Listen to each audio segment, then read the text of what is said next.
Well, nagkaroon kami ng consultation doon sa venue ng fencing. Paano kasi tumawag sa akin yung former national coach namin sa fencing, who is now our national coach from Madipin Athlon. Dahil ang ginawa niya desisyon, yung number one fencer ng Women's FA, si Alexa Larrazabal, you know, the night before ng laban nila, bigla nilang tinanggal as the number one fencer. Hindi nila pinalaro. So sinabi ko sa kanya, kasi ako dati rin akong presidente ng Fencing Association, matagal din ako at ng fencing. Sabi ko, never nangyari sa amin yan. Ikaw yung number one fencer, biglang hindi ka palalaruin. Sabi ko, anong rason? Sabi nila, kasi daw hindi daw nagte-training. Kasi daw, hindi raw nila nakikita. Sabi ko, wala rin naman, iilan lang naman ang nagte-training sa Ultra. So just because hindi nyo nakikita sa Manila, it doesn't mean hindi nagte-training yan. Okay. Only to favor yung favorite nila na number 4 na individual, ay yung favorite nila. So yun ang pinalit na kay Alexa Larrazabal.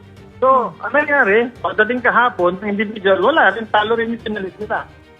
And then today naman, Cyril, naglaro yung fencing team, kasama sa Alexa Larrazabal, she performed the best today.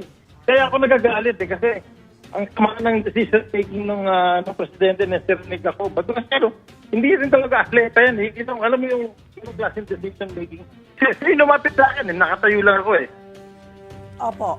Lumapit sa akin. So nung lumapit sa akin, ay pagkami sa akin, sabi ko, bakit gano'n ang decision making na ginawa ninyo? That's how it started.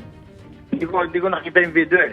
Pero nagkaroon talaga kami ng confrontation habang nag-uusap kami. Because I was so mad, you know, when the country is fighting for a medal, bakit may papasok yung mas mahina na player? Sinasabi ko sa kanila eh. And then prior to that,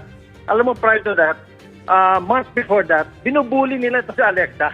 Binubuli nila. Pero, you do not bully an athlete. Huwag yung babasitin yung mga athletes namin. So, ako rin, papile lang ulit sila ng kaso for bullying our athletes. They cannot do that. Eh, lumalabas sa akin eh. Alang nga naman halikan ko sa doon. Eh, lumalabas sa di. Sige, kung gano'n na ito niya, sino pa naman ako para umatras?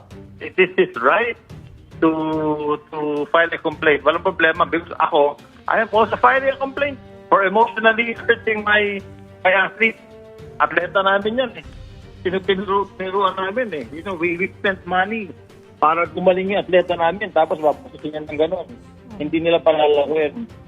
Wala kasi silang ganito klaseng experience eh, kaya hindi sila marunong mag-decision.